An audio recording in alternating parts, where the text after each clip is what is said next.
श्री परमात्मने नमः। सूत्र 25। आश्चर्य है कि अनंत महासागर रूप मुझ में जीव रूप तरंगे उठती हैं, परस्पर संघर्ष करती हैं, खेलती हैं तथा स्वभाव से ही लय हो जाती हैं। राजा जनक अष्टावक्र के सामने अपनी आत्मानुभूति की अभिव्यक्ति दे रहे हैं। अभिव्यक्ति के इस अंतिम चरण से वे आत्मानुभूति के क्षणों में कैसी अनुभूति करते हैं, इसका सार निचोड़ रख देते हैं। बिना कुछ छिपाए जो सत्य है उसे प्रकट कर देते हैं, जिससे अष्टावक्र को विश्वास हो जाए कि उसे वास्तव में ज्ञान हुआ है या भ्रांति मात्र है। जनक कहते हैं कि मैं अपने वास्तविक स्वरूप आत्मा को उपलब्ध हो गया।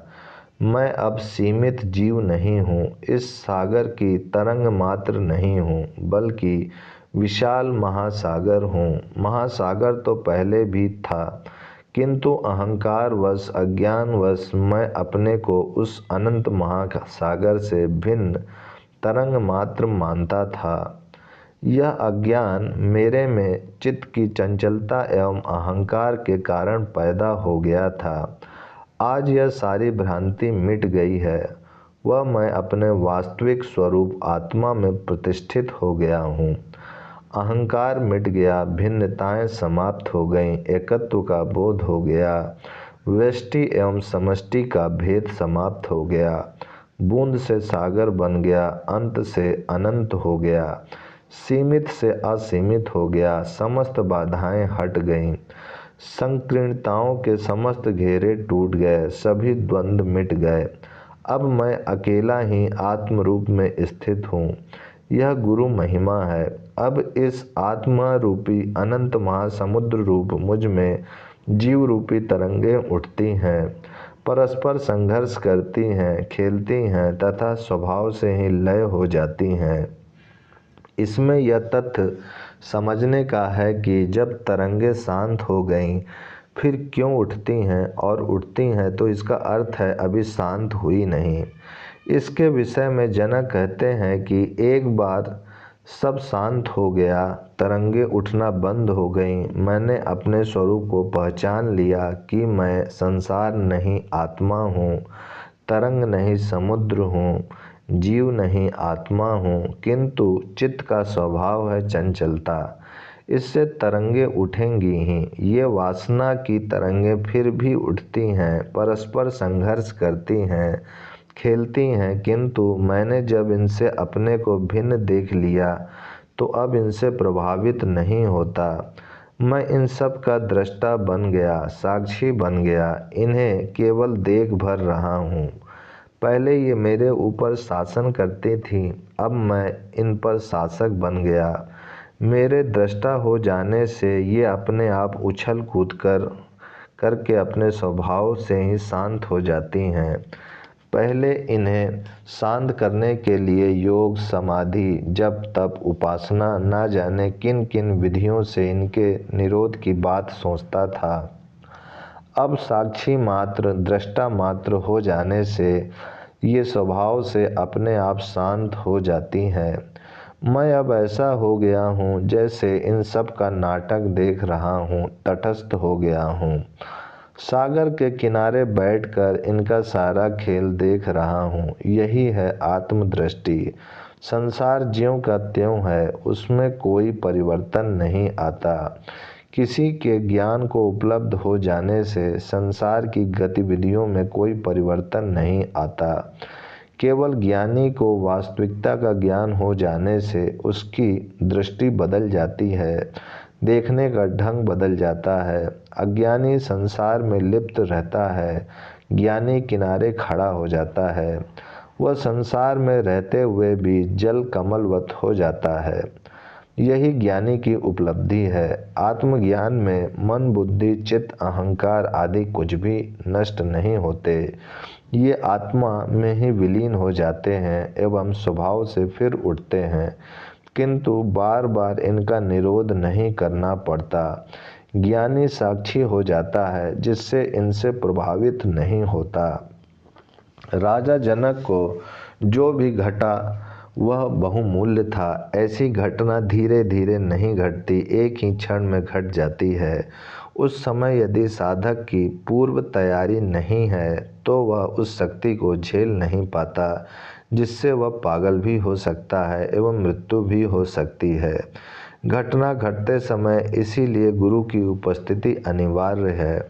यह अचानक एवं संपूर्ण परिवर्तन उसके शरीर, मन, इंद्रिय, अहंकार, स्नायु, संस्थान आदि सबको झकझोर देता है। यह सामान्य अनुभव नहीं है, उस विराट का अनुभव है। इसी विराट के दर्शन से अर्जुन भी भयभीत हो गया था। उसने कृष्ण को कहा कि अपने तेज को संभालो। सामान्य सुख से ही मनुष्य पागल हो जाता है, तो विराट का अनंत सुख वह कैसे झेल सकता है। अतः गुरु उस समय सहायता करता है। कहने से भी सुख दुख हल्के हो जाते हैं, उनकी गंभीरता समाप्त हो जाती है। इसलिए जनक को जो घटा है उसकी वे अभिव्यक्ति देते हैं, जिससे उसका वेग कम हो जाए। गुरु की उपस्थिति इसीलिए आवश्यक मानी जाती है। इति श्री अष्टावक्र गीतायां द्वितीयं प्रकरणं समाप्तम्। ओम शांति शांति शांति। ओम श्री परमात्मने नमः। सूत्र 25। आश्चर्य है कि अनंत महासागर रूप मुझ में जीव रूप तरंगे उठती हैं, परस्पर संघर्ष करती हैं, खेलती हैं तथा स्वभाव से ही लय हो जाती हैं। राजा जनक अष्टावक्र के सामने अपनी आत्मानुभूति की अभिव्यक्ति दे रहे हैं। अभिव्यक्ति के इस अंतिम चरण से वे आत्मानुभूति के क्षणों में कैसी अनुभूति करते हैं, इसका सार निचोड़ रख देते हैं। बिना कुछ छिपाए जो सत्य है उसे प्रकट कर देते हैं, जिससे अष्टावक्र को विश्वास हो जाए कि उसे वास्तव में ज्ञान हुआ है या भ्रांति मात्र है। जनक कहते हैं कि मैं अपने वास्तविक स्वरूप आत्मा को उपलब्ध हो गया। मैं अब सीमित जीव नहीं हूँ, इस सागर की तरंग मात्र नहीं हूँ, बल्कि विशाल महासागर हूँ। महासागर तो पहले भी था, किंतु अहंकारवश अज्ञानवश मैं अपने को उस अनंत महासागर से भिन्न तरंग मात्र मानता था। यह अज्ञान मेरे में चित्त की चंचलता एवं अहंकार के कारण पैदा हो गया था। आज यह सारी भ्रांति मिट गई है, वह मैं अपने वास्तविक स्वरूप आत्मा में प्रतिष्ठित हो गया हूँ। अहंकार मिट गया, भिन्नताएं समाप्त हो गईं, एकत्व का बोध हो गया, व्यष्टि एवं समष्टि का भेद समाप्त हो गया, बूंद से सागर बन गया, अंत से अनंत हो गया, सीमित से असीमित हो गया, समस्त बाधाएं हट गईं, संकीर्णताओं के समस्त घेरे टूट गए, सभी द्वंद्व मिट गए। अब मैं अकेला ही आत्म रूप में स्थित हूँ। यह गुरु महिमा है।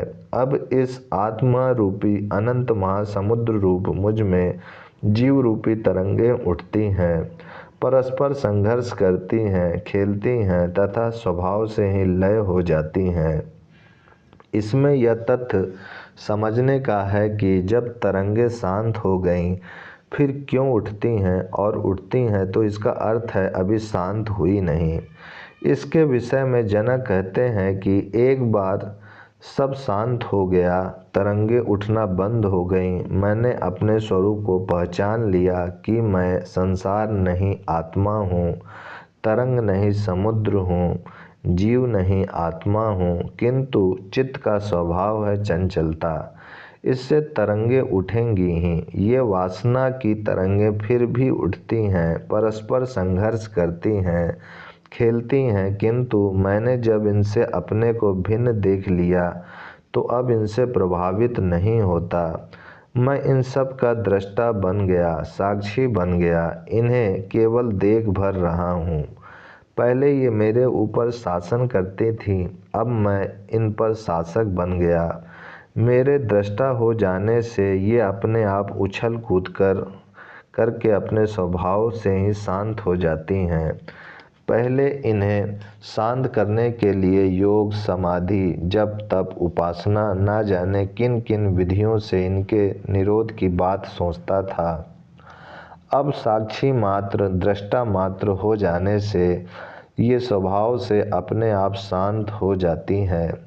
मैं अब ऐसा हो गया हूँ जैसे इन सब का नाटक देख रहा हूँ, तटस्थ हो गया हूँ। सागर के किनारे बैठकर इनका सारा खेल देख रहा हूँ। यही है आत्मदृष्टि। संसार ज्यों का त्यों है, उसमें कोई परिवर्तन नहीं आता। किसी के ज्ञान को उपलब्ध हो जाने से संसार की गतिविधियों में कोई परिवर्तन नहीं आता। केवल ज्ञानी को वास्तविकता का ज्ञान हो जाने से उसकी दृष्टि बदल जाती है, देखने का ढंग बदल जाता है। अज्ञानी संसार में लिप्त रहता है, ज्ञानी किनारे खड़ा हो जाता है। वह संसार में रहते हुए भी जल कमलवत हो जाता है। यही ज्ञानी की उपलब्धि है। आत्मज्ञान में मन, बुद्धि, चित्त, अहंकार आदि कुछ भी नष्ट नहीं होते। ये आत्मा में ही विलीन हो जाते हैं एवं स्वभाव से फिर उठते हैं, किंतु बार बार इनका निरोध नहीं करना पड़ता।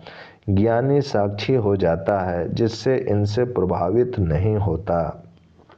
राजा जनक को जो भी घटा वह बहुमूल्य था। ऐसी घटना धीरे धीरे नहीं घटती, एक ही क्षण में घट जाती है। उस समय यदि साधक की पूर्व तैयारी नहीं है तो वह उस शक्ति को झेल नहीं पाता, जिससे वह पागल भी हो सकता है एवं मृत्यु भी हो सकती है। घटना घटते समय इसीलिए गुरु की उपस्थिति अनिवार्य है। यह अचानक एवं संपूर्ण परिवर्तन उसके शरीर, मन, इंद्रिय, अहंकार, स्नायु, संस्थान आदि सबको झकझोर देता है। यह सामान्य अनुभव नहीं है, उस विराट का अनुभव है। इसी विराट के दर्शन से अर्जुन भी भयभीत हो गया था। उसने कृष्ण को कहा कि अपने तेज को संभालो। सामान्य सुख से ही मनुष्य पागल हो जाता है, तो विराट का अनंत सुख वह कैसे झेल सकता है। अतः गुरु उस समय सहायता करता है। कहने से भी सुख दुख हल्के हो जाते हैं, उनकी गंभीरता समाप्त हो जाती है। इसलिए जनक को जो घटा है उसकी वे अभिव्यक्ति देते हैं, जिससे उसका वेग कम हो जाए। गुरु की उपस्थिति इसीलिए आवश्यक मानी जाती है। इति श्री अष्टावक्र गीतायां द्वितीयं प्रकरणं समाप्तम्। ओम शांति शांति शांति।